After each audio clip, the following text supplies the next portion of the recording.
Alright, look at me in my pajamas.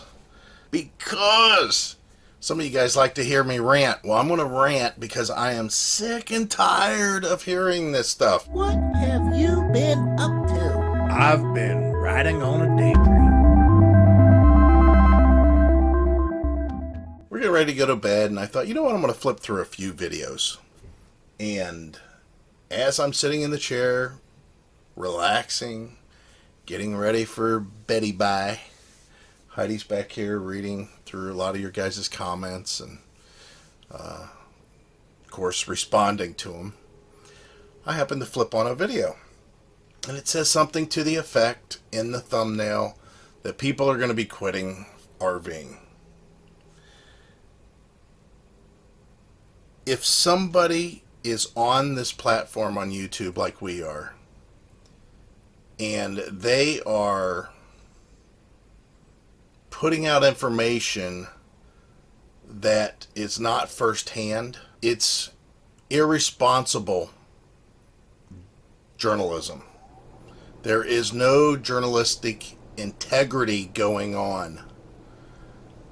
One person don't make a fad, and I don't believe what's going on or what's being said.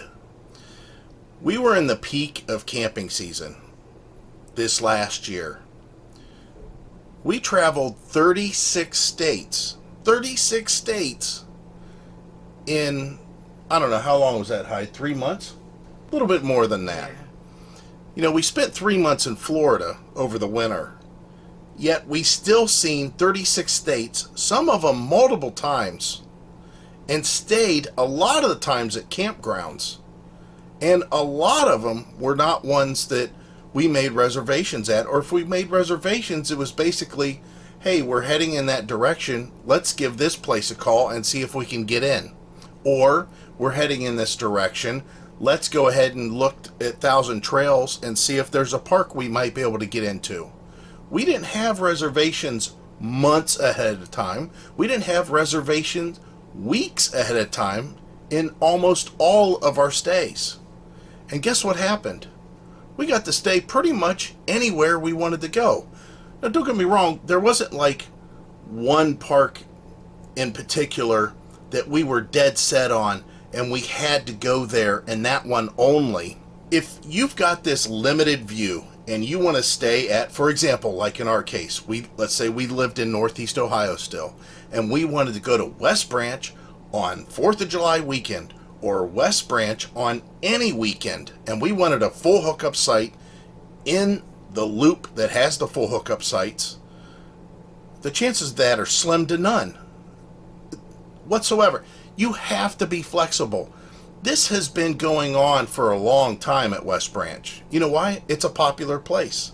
People want to go there. This has been going on for at least the last 3 years. This isn't because of any kind of pandemic or anything like that. This has been going on because of multiple years of people being excited about that campground and wanting to stay there.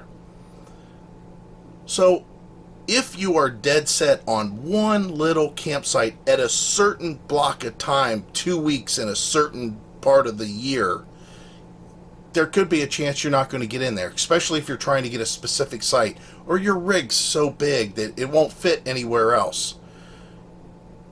That doesn't mean there's a, oh my word, nobody can get in anywhere.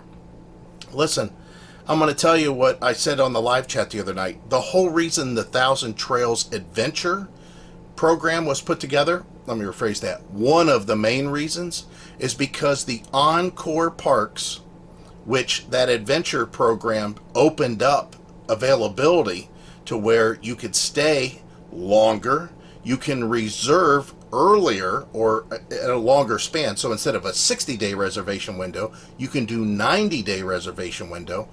And once you get reserved into those parks, you can stay for a longer period of time. You know why?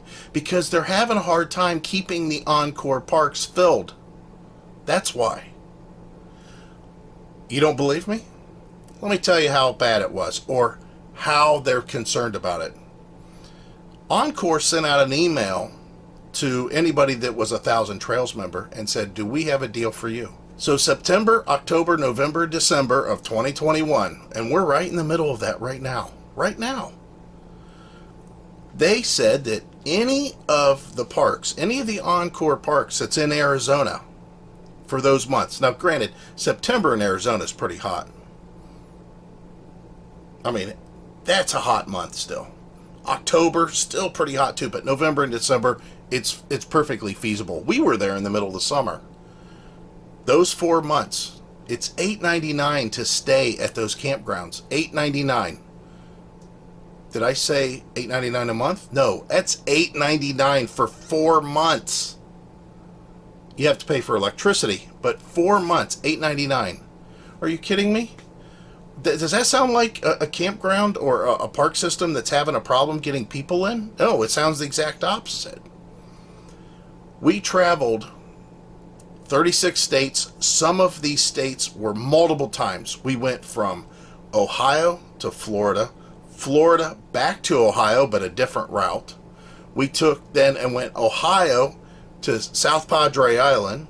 We went from South Padre Island to Arizona, New Mexico, Colorado, Utah, Idaho, up through into Washington, Oregon, California, New Mexico, all the way back up through Wyoming, North Dakota, South Dakota, Nebraska, all the way down the Colorado River, back and forth between all those states, all the way down to Arkansas, and then shot back up to Ohio again. And now we're headed back down to Florida again. And guess what? We have no problem getting into campgrounds. None. We're not getting it. There's no problems. So quit listening to the people that are saying, oh, we have a friend and they couldn't get into a campground and it isn't even peak season. It's because their friend's rig is too big. They have special limitations. Something. I don't know what it is. Maybe they have a criteria that don't allow them to stay in certain parks. Maybe they don't have a rig that's new enough. I don't know. Maybe it's 10 years or older. I've hardly even heard of that for most of the parks that we go to. It's not a thing they normally ask. But for them to say, especially Colorado, they gave the example that their friend was trying to get into a park in Colorado just recently, and it isn't even peak camping season, and they had to drive 3 hours because they couldn't get into the campground that they wanted to find another campground. Well, I'm going to tell you that there's a lot of places in Colorado you have to drive 1 hour just to even find a frickin' Walmart because the Walmarts are 2 hours apart. So to think that you have campgrounds placed throughout Colorado like you would Walmarts, there like when we stayed in Colorado, one Walmart was 2 hours away from the other Walmart. So the campgrounds were even further. We had stayed at a campground that was 33 miles from where we wanted to actually visit our son at. There was a little campground that was real close to his place, but it was small. I don't think that we could even got our 30-foot travel trailer in there. I think that we would have had to do a tent or something. A lot of van campers, a lot of boondocking type situation. I don't even know if they had full hookups. But the place that we ended up, we didn't have reservations for. We made reservations while we were on the road. So quit listening to that. I'm going to tell you guys the same thing that I said in a previous video. I have no clue how these people keep on saying the campgrounds are crowded and they're overcrowded and nobody can go camping anywhere. That's a crock of crap. You tell me where you're trying to stay at, what your rig is, and I guarantee I can give you reasons why you can't find another place to camp. And 99% of the time, it's because the person don't want to camp in the alternative. There's plenty of places out there. So just quit listening to it. Yes, you're not going to be able to go to Yellowstone or some of these other places and camp in the perfect circle, full hookup, whatever. You're going to have to be flexible. but there's plenty of places to go. We have Thousand Trails, RPI, Passport America, we're FMCA members, we're Good Sam members, and all of those things do nothing more than give us discounts, but they also give us the opportunity for RPI, Thousand Trails, and Encore to get into those parks. Guess what other places we stay at? Boondockers Welcome. There are plenty of places to stay. The thing is if you're an avid kayaker and you only can stay near a river so you can paddle yourself to death, or you're an avid bicyclist and you have to have mountain climbing trails, or you have a horse and you need to go on all these horse trails, you're getting yourself limited. If you have 5 dogs that you travel with, guess what? You're limiting yourself because a lot of places don't take that many pets. I mean, there's a lot of other things that come into play, but you can't say the sky is falling. It's happening everywhere for everybody. It's not. I just hate it when people say that. And you know, that's one of the reasons that we snuck into this smaller rig. We knew that if we wanted to travel like we did, as much as we did, as fast as we did, to see all those places we wanted to see, to experience them firsthand, we knew to be able to maneuver ourselves physically throughout the parks and through the reservation system to be able to actually get into those parks, we would have to have a rig that maybe wasn't the size we wanted to hang out with, you know, on long-term basis. We knew that we might want to get into something bigger at some point, but this allowed us to do what we did, and that was just fly into these places, get sights, and have a good time, and enjoy the area. Try something new. Quit going to the same place that you went all your life. And as a kid, you went all your life with your parents. And your parents used to go there all their life with your grandparents. I mean, try something new. Go to another place. If it's busy, it's because it's probably really awesome. So sad. Move on. There's other places out there. I hate seeing so many campgrounds as we travel that are bare and empty. We went to one campground, which we keep on pronouncing it wrong. We pronounce it Duchesne. I think it's something else. It's like Dechoin or something like that. That campground had, I don't know, maybe 7 people in the campground. And it was the middle of the summer. We also went camping in Van Horn, Texas. There were so many I couldn't believe how many. And the funny part is the place was actually a little bit busier than they expected because they had a lot of workers that were working in the area on projects. And still, call them up. Can we come in? Yep. South Padre Island in the summer. It was June.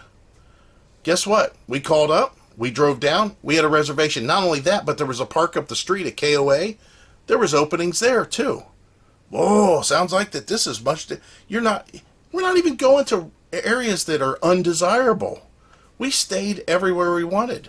We went to Whalers Rest in Oregon, one of the most popular campsites or campgrounds for Thousand Trails. And we stayed there. Matter of fact, we left early because we just wanted to leave and go somewhere else.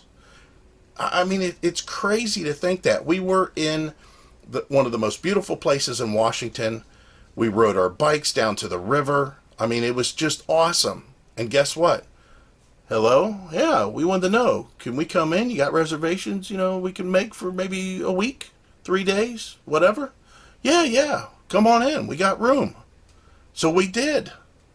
So, again, quit listening to anyone on YouTube, including me. Do your own research, but I'm telling you firsthand, we traveled more states than almost anybody else that's on YouTube right now in the amount of time that we did.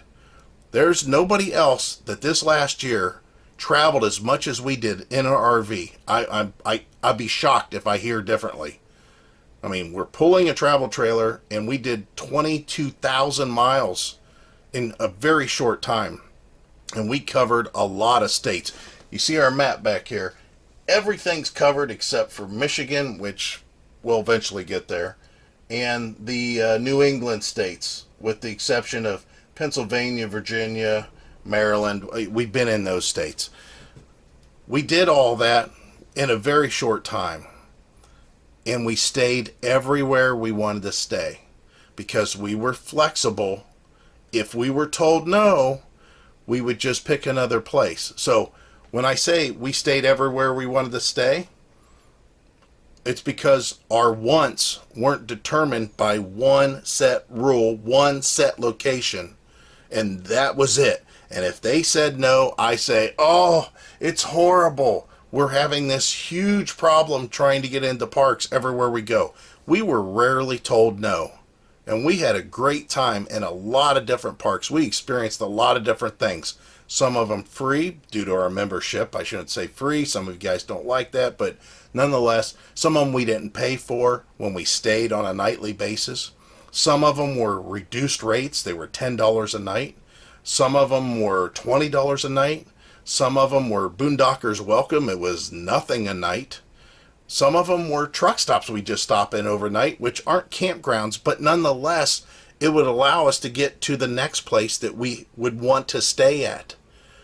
It's just ridiculous that we keep on hearing this, and I'll tell you why you're hearing it. I'll tell you why you keep on hearing this. Because it is fantastic sensationalism that can be put on a thumbnail so you go watch their video. So you click on their video like, oh my word, what do they have to say? Because this is like impactful. This is an impacting thumbnail that I have to click on. It's called clickbait, people. That's what it is. They're baiting you to click their video so you can hear information that's not accurate. I've not seen it. We've traveled everywhere. You would think that we would have seen it at some point. You guys know us. You know that we don't sugarcoat stuff. We don't tell you stuff that's not going, it's all true. What's happening is what's happening. We don't have a reason to tell you anything differently. We don't have a huge subscriber base because we don't do those tactics to get anybody and just anybody to click on it and subscribe. Because it's ridiculous. And the only way that they can keep their videos pumped up with more people coming on and more people seeing them is by throwing up these crazy thumbnails. Just ignore it. Travel the country, go camping, do what you want to do, how you want to do it. Again, if you are a casual camper, if you only have 2 weeks a year for vacation, which a lot of people do, and you always go to one location because you like to camp there, there's a good chance that if it's a very popular place, you're going to be told no.